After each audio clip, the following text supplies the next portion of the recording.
Agora tem gente que vai estar pensando lá o seguinte: ah, mas o meu pai teve demência, o meu avô teve Alzheimer, né? Porque antigamente era demência que falava, ficava Caduco. senil, né? Ficava caduco, né? Agora a gente tem termo para tudo, né?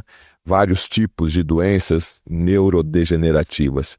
Então eu queria saber da importância da genética. Meu pai teve, meu avô teve, meu bisavô falaram alguma coisa dele. Eu também vou ter? Ou isso não é mais obrigatório?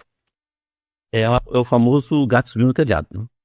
E você, assim como na área da oncologia, você tem eventos diagnosticados, conhecidos de uma determinada afecção, fique esperto.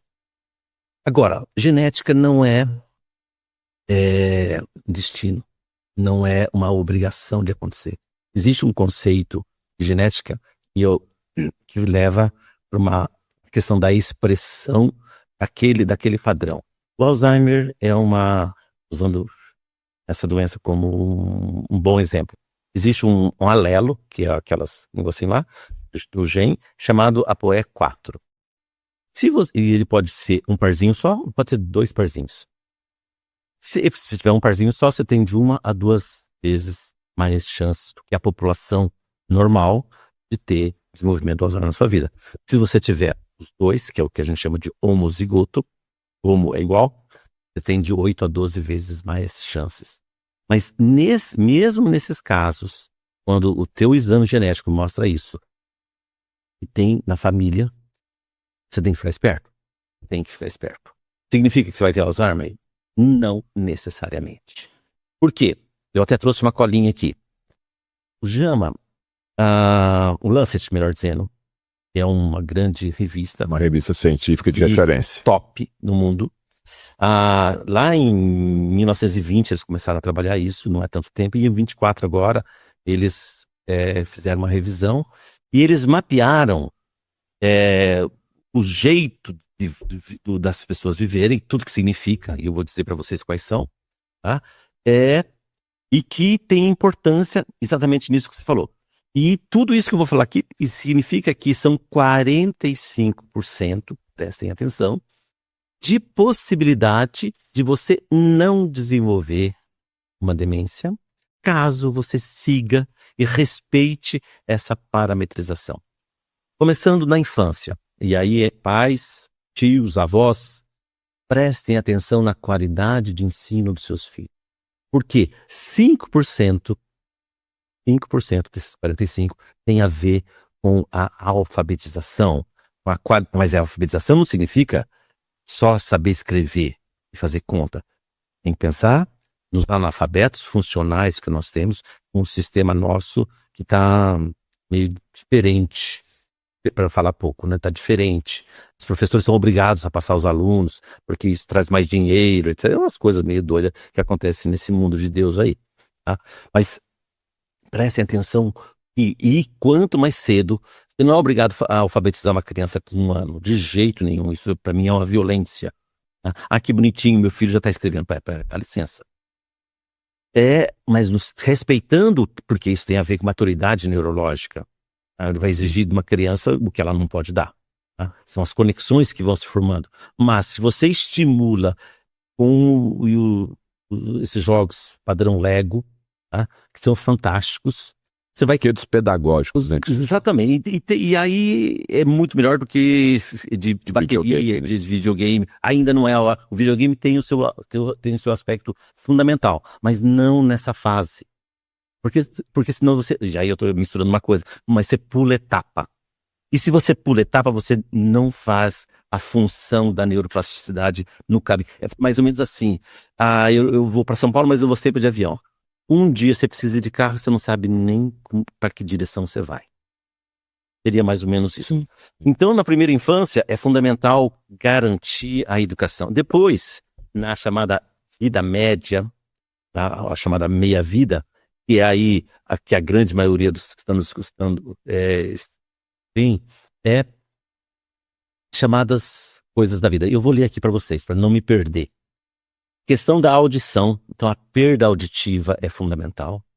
Presta atenção. Você está escutando direitinho. E isso os familiares podem dizer quando você tem que repetir. Quando você chama uma vez, a pessoa não escuta. Então, perda de audição. Foi introduzido, assim como a questão da visão, a questão, por incrível que pareça, tem a ver, que é o colesterol alto, principalmente o HDL.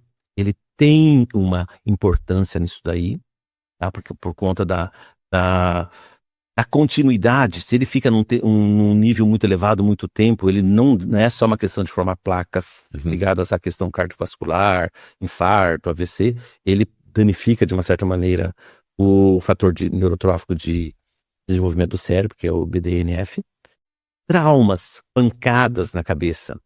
E aí entram as questões das lutas, a questão dos jogos, dos esportes. Tem um filme famoso que eu recomendo, eu não vou lembrar o nome, mas procurem, de um médico patologista, e na Liga Americana de Futebol Americana ele causou o maior salseiro lá por causa da questão econômica, mas ele conseguiu provar e mudaram as regras em relação ao uso do capacete no futebol americano, porque era pancada em cima de pancada e você via demência nos ídolos. Os atletas depois de uma certa idade. E era muito precoce, dependendo do nível de pancada. Então, a injúria, né, o trauma craniano é importante. E aí, às vezes, aquela história de ficar dando croque na cabeça, graças a Deus isso parou, né? A questão dos estados depressivos, a inatividade física, portanto, os preguiçosinhos da vida, sedentários, os maratoneiros de final de semana que ficam na televisão vendo uma série atrás de outra, dá uma parada e dá uma caminhada. As questões ligadas ao metabolismo, diabetes, por exemplo. Porque o que é o diabetes? Quando o açúcar e a insulina estão bagunçadas, que a insulina é mais importante que o açúcar, por incrível que pareça, na compreensão do diabetes, envelhece o corpo inteiro. Tanto é que o diabetes, ele altera desde uma questão da retina, questão do coração, questão dos rins, levando a uma hemodiálise, uma questão de pele, uma questão... O corpo todo adoece e qualquer endocrinologista, façam essa pergunta para vocês, o diabetes envelhece. Tanto é verdade que uma das coisas que costuma se dizer, entre aspas, que o Alzheimer seria um diabetes cerebral. Por quê? É o açúcar que está lá. Tá? Então, um warning, um alerta, de preferência, a não ser que seja em festa, nada de doce à noite. Você vai fazer um pico glicêmico, você vai se prejudicar. Então, docinho à noite, assalto da geladeira lá, aquele brigadeiro que sobrou da festa, nem pensar. O leitinho, o docinho antes de dormir, né? Não é nada bom, não. O cigarro, por óbvio, a hipertensão arterial, obesidade e o uso excessivo do álcool. Falei alguma novidade para alguém? Não. Absolutamente. Mas elas são determinantes naquilo que a sua audiência média vai dos 20 aos 50 anos aí, é isso que vocês têm que tomar cuidado. A infância já foi, tem que fazer, já aprendeu a escrever, agora tem que se cuidar disso. E no final da vida, aqui tem 3 coisas que são fundamentais. É a perda da visão, que a pessoa se desconecta com o mundo. A poluição ambiental, nós que vivemos no interior, talvez não tenhamos tantos problemas, mas quem vive em outros lugares, vive na China, por exemplo, tá danado. Nos grandes centros. Uma coisa que eu gostaria de ressaltar, isolamento social. É muito comum, Fernando, infelizmente, e aí tem várias razões que não dá para fazer nenhum julgamento, perde o parceiro, a mulher ou o homem. A família, por algum motivo, não, venha morar com os filhos. Nós somos em 4, vai ficar 6 meses em cada lugar, 3 meses, vamos vender a casa, porque daí, enfim, seja qual for isso. Ao tirar essa pessoa, seja o pai ou a mãe, do seu habitat, você está contribuindo para que ele possa ter, se ele tiver um padrão, a tendência. Ele perde a raiz, perde a conexão. Então, o isolamento social, ele é gravíssimo. E essas circunstâncias são muito mais comuns que a gente imagina. Do outro lado, se isso não for assim, e estimular as questões de interações nos grupos sociais.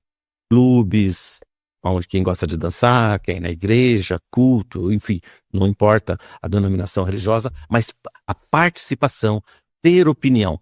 Mas não basta apenas ir lá e entrar mudo, sair calado. Tem que, se possível, interagir. Emitir a sua opinião, seja qual for ela, dentro da liberdade de expressão que nós temos que garantir, ela é vital. Quando a gente vê aquele grupinho lá jogando dominó, dando risada e jogando conversa fora, é saudável. As pessoas, às vezes, dentro de um preconceito bobo, né, falam, pô, não tem nada mais o que fazer na vida, né? Sim. Eles estão fazendo a melhor coisa que eles podem fazer na vida neste momento. O grupo de amigos, jogar bocha, jogar dominó, um carteado lá saudável, sem dinheiro envolvido. Até porque o jogo de cartas Exige todo um raciocínio. é todo um raciocínio. Qualquer atividade que tire você do Sedentarismo, né? o Chaplin mostrava, né, daquele filme lá, do automatismo, você tem que sair do automático. Viver no automático significa viver engessado. Conversei com o Dr. Marcelo Campos Silva. Os dados, as redes sociais do Dr. Marcelo eu vou deixar aqui embaixo aí para você tirar as suas dúvidas, tá? Também atende via telemedicina, então de qualquer lugar do Brasil ou do mundo, você pode aí ter agora uma segunda, uma terceira, uma quarta opinião para resolver esse problema que te incomoda há muito tempo.